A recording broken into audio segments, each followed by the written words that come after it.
Nos vamos a comunicar ahora, hablando de jugarse y de datos positivos, a Dante Gebel. Dante está en los Estados Unidos, ustedes saben, es un conferencista internacional. Acá, para decirte un dato que lo resume casi todo, ha llenado, por ejemplo, el estadio River Plate, está a la noche en Vorterix también, allí con Pergolini. Lo tenemos en línea. Te saludo, Dante, pero te dejo una pregunta para después.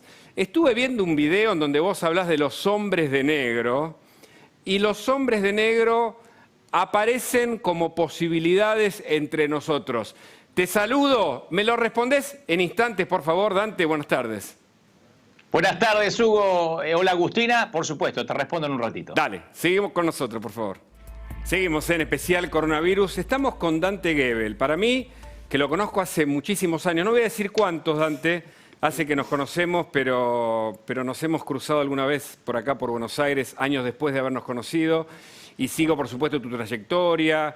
Sé que te va muy bien, sé que tenés siempre palabras muy interesantes e ingeniosas como conferencista y también como influencer, una cantidad de seguidores muy importante, y algunos episodios en donde hablas de los hombres de negro como metáfora de quienes están entre nosotros y que tal vez, como pasó con este médico que entrevistamos recién, sea uno de esos que ayudan, ¿no? Y que son anónimos. ¿Cómo estás, Dante? Gracias por este rato.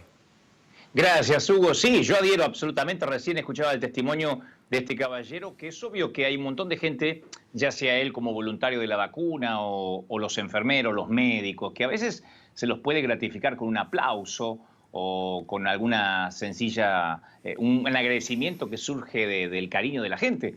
Pero indudablemente yo creo que son héroes anónimos. Hay muchísima gente que no se da cuenta que está escribiendo la historia hasta que la terminó de escribir. Y creo que eso es lo que está pasando principalmente durante esta pandemia, donde hay un montón de gente que está arriesgando su vida a diario y que dudo que tengan el reconocimiento, ¿no?, que deberían tener. ¿Esos son los hombres de negro, Dante, para concluir con el concepto?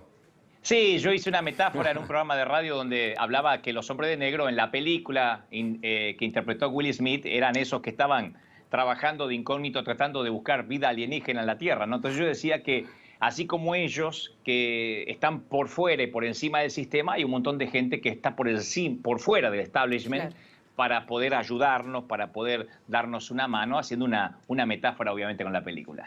Dante, ¿qué nos está enseñando este momento tan particular del mundo y de la historia sobre las personas, sobre la humanidad?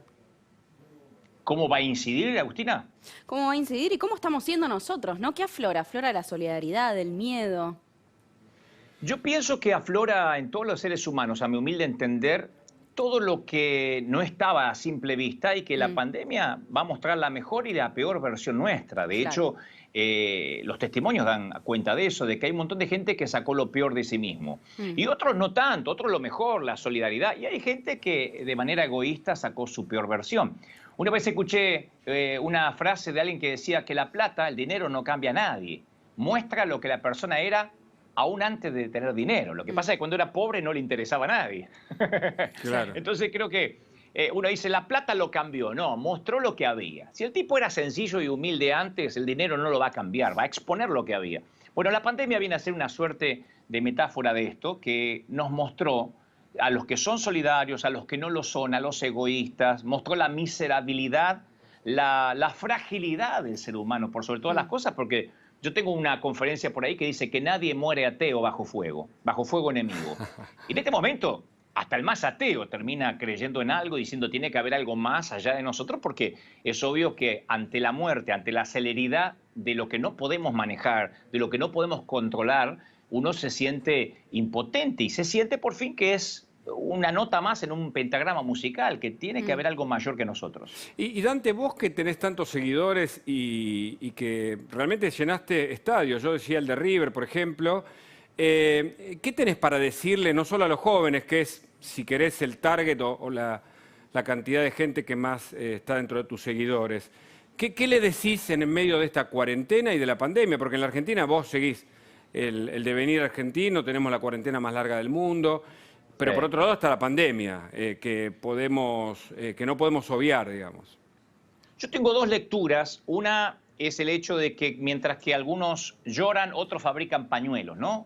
Poder ver la crisis como la oportunidad para algo. Una vez que Ajá. uno se resigna que la crisis, como decís, Hugo, es una suerte de reclusión interminable, en el caso de Argentina, uno tiene que buscar qué aprende con esto. Entonces, en el caso de los jóvenes, a mí me preocupa mucho la bulia, el desdén, esa suerte que dicen los psicólogos de depresión blanca, que están deprimidos, aburridos y no saben por qué, cuando tienen acceso a dispositivos móviles que nosotros no hubiésemos soñado nunca en la vida, Claro. ni nuestros padres ni nuestros abuelos. Es la generación más comunicada del mundo y la más aburrida, la que tiene más desidia, la que no sabe a dónde apunta. Entonces creo que la cuarentena permite por primera vez que los padres se enfrenten a sus hijos, que los hijos se enfrenten a sus padres, que los jóvenes se den cuenta qué frágil es todo, como te decía hace un momento. Así que yo creo que si hay algo positivo en esta pandemia, es que a lo mejor recuperemos un poco en esos millennials, en esos centennials, el sentido común, que yo me preocupaba mucho, que no lo veía.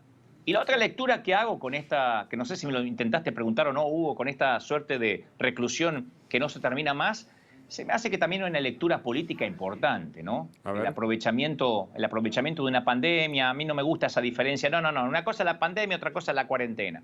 No, una cosa viene de la otra y creo que está siendo utilizada políticamente en toda la región, no es patrimonio argentino nada más. ¿Por qué? ¿Por qué pensás que se está utilizando? Porque creo que se pueden hacer entre gallos y medianoche, pasar leyes que de otro modo capaz que tendrían una oposición diferente, porque se me ocurre de que es la manera de tapar un montón de cosas que suceden en el ámbito judicial.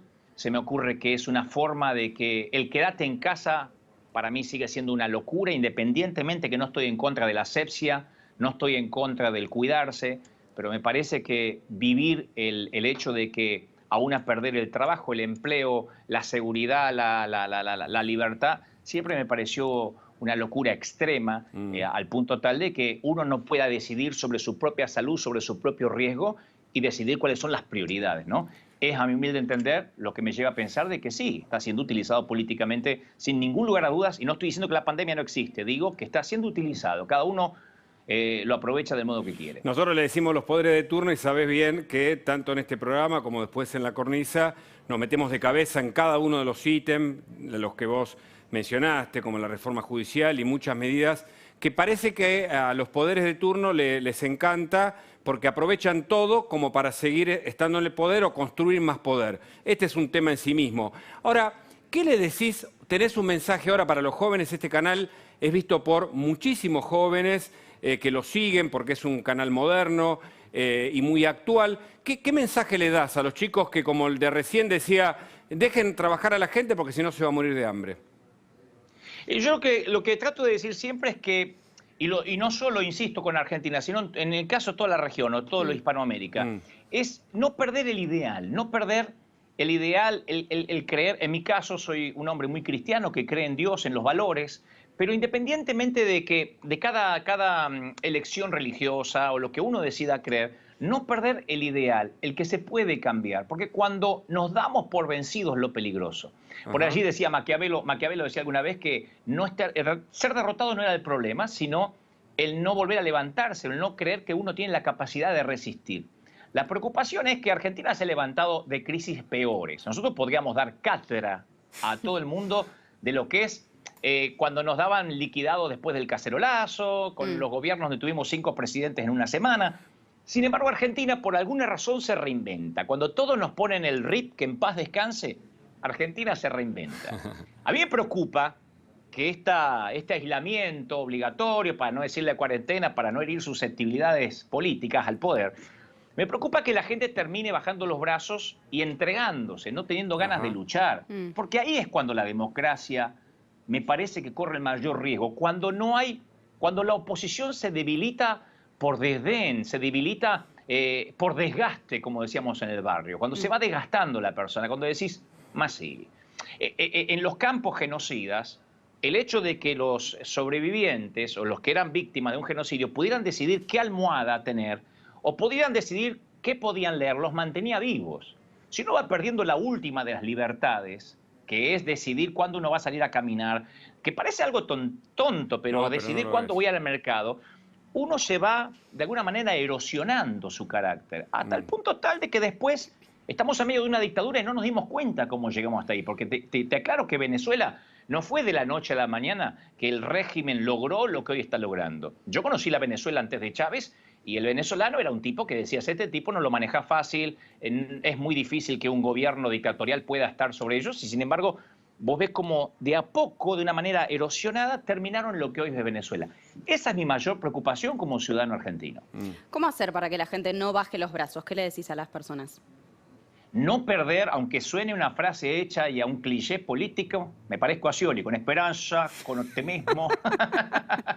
Pero yo pienso que no hay que perder la fe en que Dios tiene que estar detrás de todo esto, sin ningún lugar a dudas, y que tiene que haber un propósito mayor. Si uno ve el propósito, yo supongo que no pierde las ganas de transitar el camino. De otro modo, me decía una vez alguien, es como ir en esas rutas eternas que no tienen señalización, que no hay estaciones de servicio, que si ¿cuándo llego? No ves nada, es algo que te lleva a una depresión absoluta. Por eso hay tantas crisis matrimoniales, tantas crisis no solo de pareja, sino de familia, porque uno empieza a transitar un camino que no tiene fin. Si por lo menos nos dijeran, señores, esto va a terminar de esta forma, este es el peor escenario, pero nos dicen, no, ahora hasta el 22, ahora hasta el 23, ahora hasta el mes que viene. Eso te causa, ¿no te imaginas lo que esto impacta en los chicos?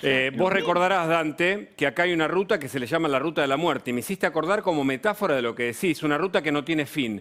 Ahora, también hay un cambio generacional. El otro día charlábamos en este programa sobre las miradas de los millennials. Viste que nosotros nos criamos en una estructura siempre para el futuro, ni que hablar de nuestros padres. Estudiamos carreras largas pensando en el futuro, hacíamos una familia siempre pensando en el futuro.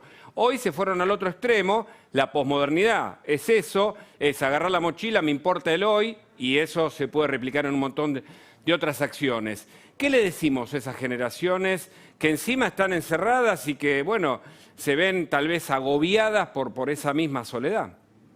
Bueno, yo voy a hacer en ese caso, para responder tu pregunta, Hugo, voy a ser un poco el abogado del diablo. Yo voy a tratar de defenderlo desde este punto de vista. Esto estadísticamente se veía venir desde el punto de vista que se empezaron a perder los referentes.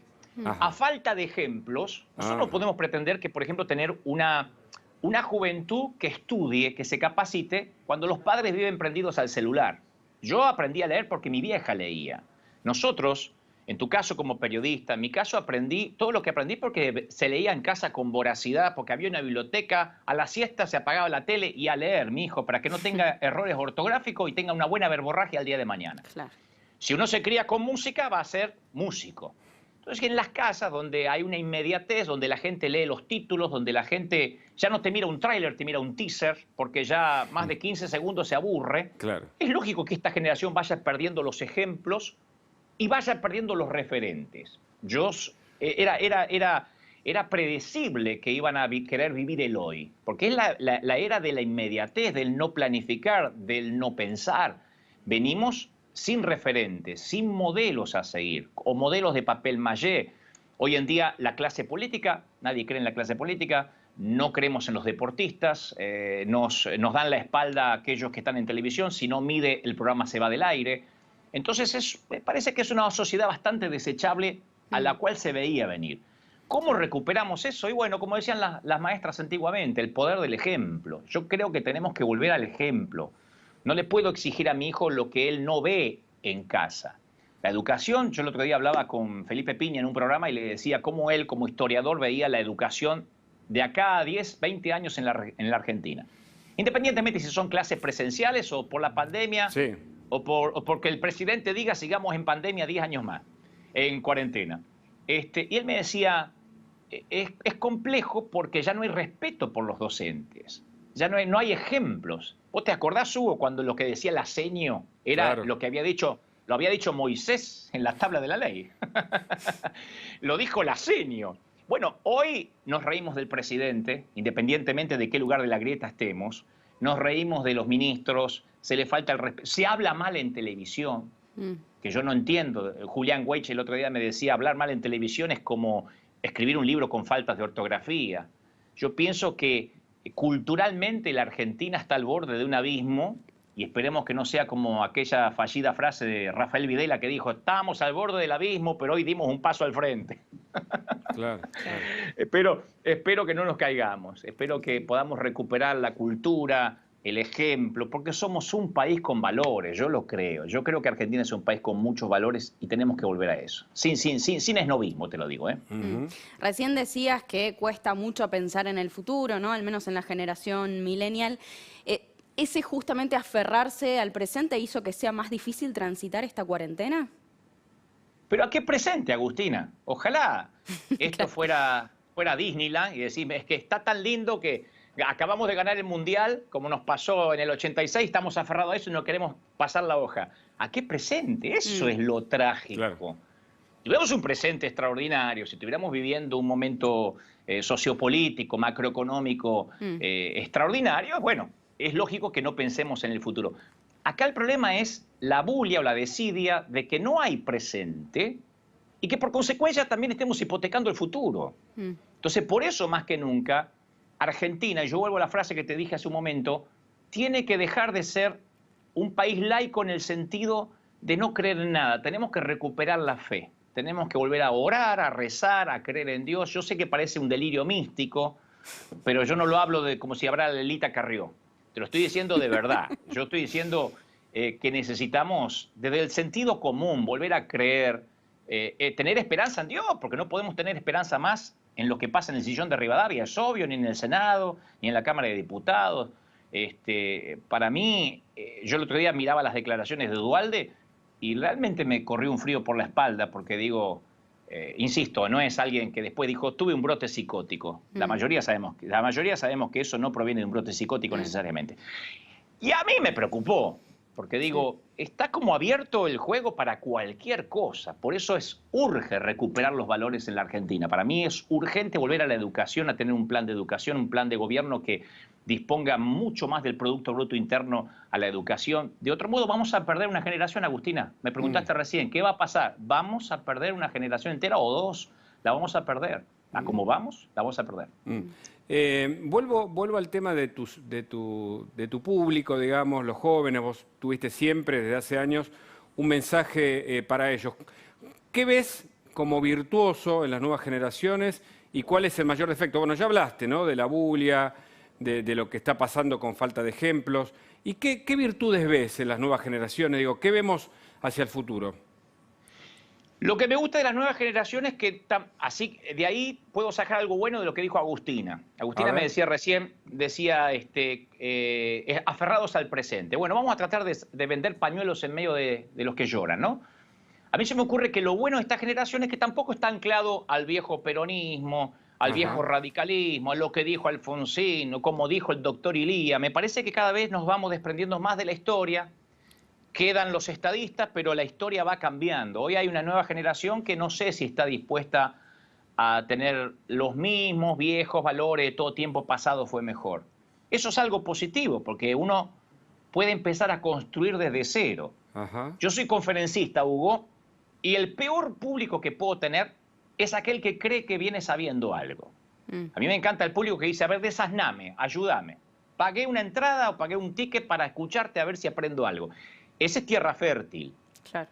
Pero cuando hay que decirle a la gente lo que decía Jesús, oíste que fue dicho, más yo digo, y hay que desaprender lo mal aprendido, diría Montaner, estamos fregados. Claro. Porque ya hay un filtro mental. Ya hay un filtro mental donde yo te pongo en la vereda de enfrente. Te debe pasar como periodista cuando entrevistas a alguien y dicen, Hugo Machiavelli, ¿qué? Sí, el prejuicio. El prejuicio. Oposición. Entonces vos no puedes preguntar nada porque vos sos oposición. Sí. O sos oficialista. Vos te pasan un sobre de parte de la Casa Rosada. Y no siempre es así. Uno puede hasta inclusive evolucionar, cambiar de opiniones.